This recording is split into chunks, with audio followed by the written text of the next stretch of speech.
Hi, Charlie here, and we're at the point where we're going to talk about making money while you cruise.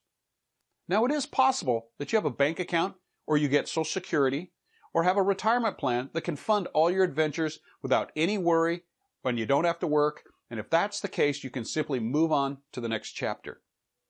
But I believe that everybody has a skill or some knowledge that someone else needs, and when you look at the many people living the cruising lifestyle, you can see that there's a wide variety of backgrounds and experiences.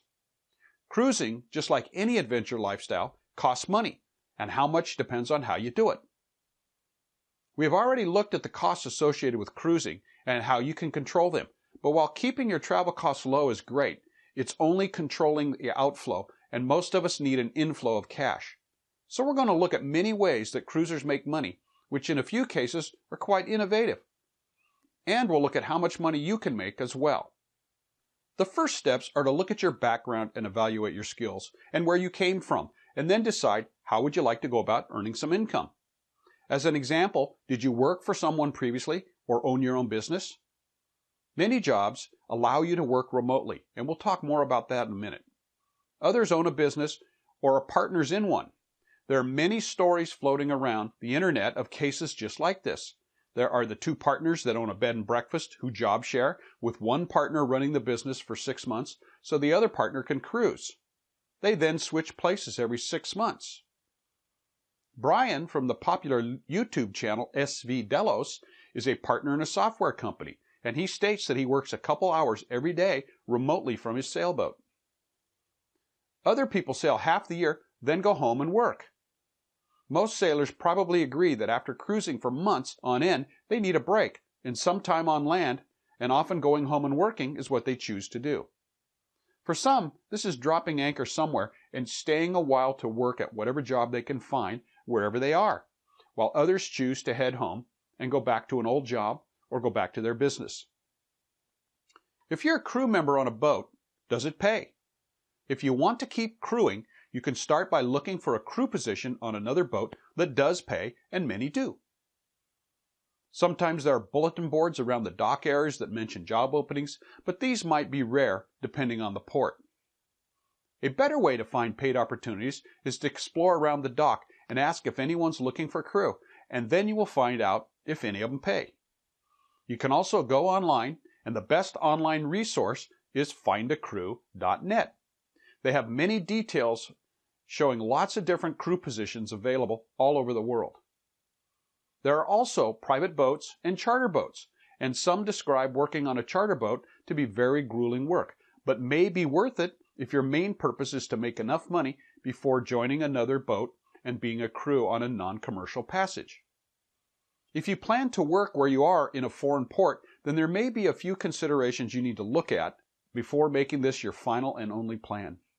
Many countries do not allow foreigners to work without a work visa, and this can be very tough to get depending on the country. Many countries reserve or even require that a citizen of that country be considered first before any foreign national. Some countries require you to apply for the permit before you arrive in the country, and since the rules are different for every country, it's important that you explore those requirements of that particular country that you plan to visit. Your chances of getting that work permit increase if you have a specialized skill allowing you to work after getting that visa. One of the best ways to get into a country to work is to get hired before you even arrive. While this is a great approach, it may not be suitable for ocean cruisers looking for something more temporary. There are always jobs for engineers, riggers, shipwrights, varnishers, nurses, tropical resorts, and more. But if the job is in a foreign country, then the same work visa issues may be present. At the same time, there's a sort of black market of opportunities for skilled sailors in many locales, and often these jobs are what we call under the table. And that means they're not official jobs in that country, or even long-term jobs. They are more like freelance opportunities taking place, for example, on other people's boats or property, and could be anything like a mechanic needed to fix something, somebody to repair a sail, or someone to even give a haircut. If you plan to offer your services in any of these areas, make sure you're careful and don't step on the toes of any local businesses in that particular port, where those people also rely on the same skills to make a living in their country. Instead, be subtle about this and spread the word you are available through the boating community. I just mentioned that there's a need for skilled maintenance and repair people doing a lot of different things, and not just in foreign countries. You can often find positions in your own country if it has a sizable boating industry and work for tour boats, yacht owners, or, again, be a freelancer.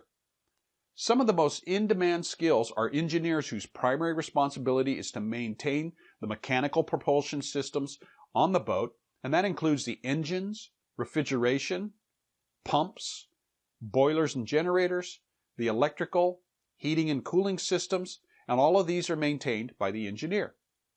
Most of these systems are on larger boats as well, but even the small sailboats have a need for an engine repair or something similar at some point.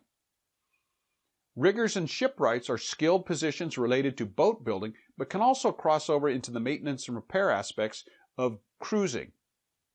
A boat varnisher is a skill to not be taken lightly, and it is the process of restoring wooden features on a boat.